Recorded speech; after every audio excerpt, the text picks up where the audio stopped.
आज के जो कार्यक्रम पार्टी का हर विधानसभा में बूथ लेवल जनसंपर्क अभियान गति से आगे बढ़ रहे हैं और जैसे जैसे संगठन का निर्माण कर रहे हैं उसी के साथ साथ पार्टी की आगामी गतिविधि भी और विधानसभा की तैयारी पुरजोर शोर पर आगे बढ़ रही है। और जहां मेरी विधानसभा है जनसंपर्क अभियान उचाना विधानसभा के साथ में खत्म हो गया। सर ये पीएफ की रिपोर्ट आई है कि अब की बार जो प्राइवेट क्षेत्र है रोजगार काफी कम हो गए और हरियाणा में 7% रोजगार कम। प्राइवेट सेक्टर जितना हम 4 साल में लाता पिछले 4 महीनों में उतना ही प्राइवेट सेक्टर को निराश करने का काम सही सरकार ने और मारुति और ये सारे बड़े कॉरपोरेशन जो एक्सपेंशन भी चाह रहे थे उनकी भी सुनवाई निरंतर नहीं होती।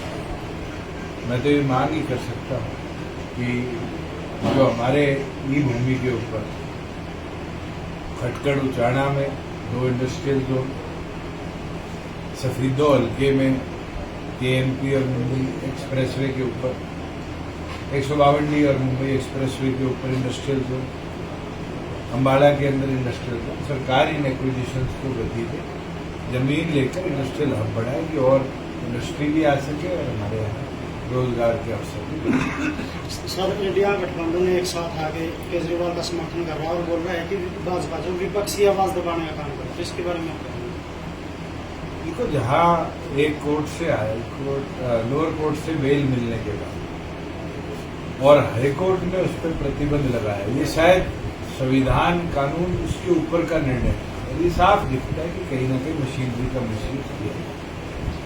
सर वीरेंद्र सिंह ने आपके ऊपर एक बड़ा आरोप लगाया है, उन्होंने कहा है कि दुष्यंत चौटाला ने कितने हजार करोड़ 4.5 साल में कमाए हैं। मैं तो एक चीज कह सकता हूँ ईमानदारी से 1200 करोड़ से ज्यादा उचाना के विकास के लिए लगाए हैं। वीरेंद्र सिंह जी बता दें उनके 40 साल के जीवन में उनने कितने लगाए। सर आज प्रगति उन्नति की बात करें, गोगड़िया में बैठे 30 करोड़ से ज्यादा के विकास कार्य यहाँ कंप्लीट, 10 करोड़ का पेयजल की योजना का प्रोजेक्ट यहाँ मंजूर है, 4.5 करोड़ का स्कूल का नवीकरण यहाँ मंजूर है। मैं तो गिनवा सकता हूँ। वीरेंद्र सिंह जी क्यों बौखला जाते हैं? वो तो ये नहीं गिनवा सकते कि उनकी वाइफ एमएलए रही, वो मंत्री रहे, केंद्र के मंत्री रहे, वो 10 चीज तो गिनवाए उठाने को जो दी। हमने तो विकास ही करवाया है और मुझे लगता है उसी की घबराहट है कि वो इस तरह की बहकी हम लोग कहते हैं उम्र के बाद आदमी बहकी बातें करता है, शायद उसका असर वीरेंद्र सिंह जी को दिखने लगे। सर इंडिया में बसपा गठबंधन हो रहा है, उसको किस तरह? मैं तो आपके माध्यम से चर्चा सुनता हूँ, ग्राउंड लेवल पर तो कोई चर्चा है और ये भी चर्चा है, आप जैसे पत्रकार साथियों ने बताया था कि ये बीजेपी का कराया हुआ गठबंधन। सर वीरेंद्र सिंह कहते हैं कि जो चुनाव है विधानसभा का उसमें मुकाबले कांग्रेस और बीजेपी के बीच जो क्षेत्र चलो ये चीज तो वीरेंद्र सिंह जी का रिकॉर्ड है। पिछली विधानसभा में भी यही कहते थे जब वो बीजेपी में थे और कांग्रेस से मुकाबला कहते थे, आज वो कांग्रेस में बीजेपी से मुकाबला करते। कोई राष्ट्रीय दल क्षेत्रीय दलों से मुकाबले की बात नहीं करते, मगर जब क्षेत्रीय दल आते हैं तो ये राष्ट्रीय दलों को जवाब भी देते हैं, जीतते भी। सर नॉन स्टॉप हरियाणा नाम से बीजेपी प्रचार कर रही है कि हरियाणा में विकास कर रहा है, उसको किस तरह? जनता ने ट्रेलर तो लोकसभा में दिखा दी और पूरी पिक्चर विधानसभा में दिखाने लगा।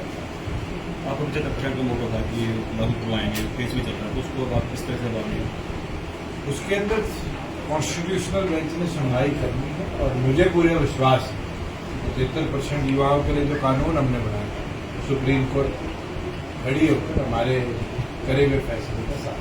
सर लगातार एक मुद्दा चला हुआ है, कानून इंडियन नेम प्लेट पे काफी चला भी था, उसके ऊपर सुप्रीम कोर्ट हमारे प्रदेश में ऐसी कोई चीज नहीं है और अगर होगी तो उसका विरोध। सर एक मनु भाकर को लेकर मैं बधाई देता हूं कि अब तक 2 मेडल ओलंपिक्स में आए हैं। पहला सिंगल में मनु भाकर ने जीता है और दूसरा डबल के अंदर हमारे मिक्स डबल्स में हमने जीतने का काम किया और मुझे खुशी है कि मिक्स डबल में भी दोनों हरियाणा के खिलाड़ी हैं और मनु ने एक इतिहास रच दिया कि आज तक के ओलंपिक्स के अंदर पहली भारतीय खिलाड़ी वो बड़ी है जिसने 2 मेडल जीते। मैं बहुत शुभकामनाएं देता हूँ हमारी बहन को, और मुझे पूरा विश्वास है अभी तो और इवेंट्स बाकी हैं, भारत का नाम और भी खिलाड़ी रोशन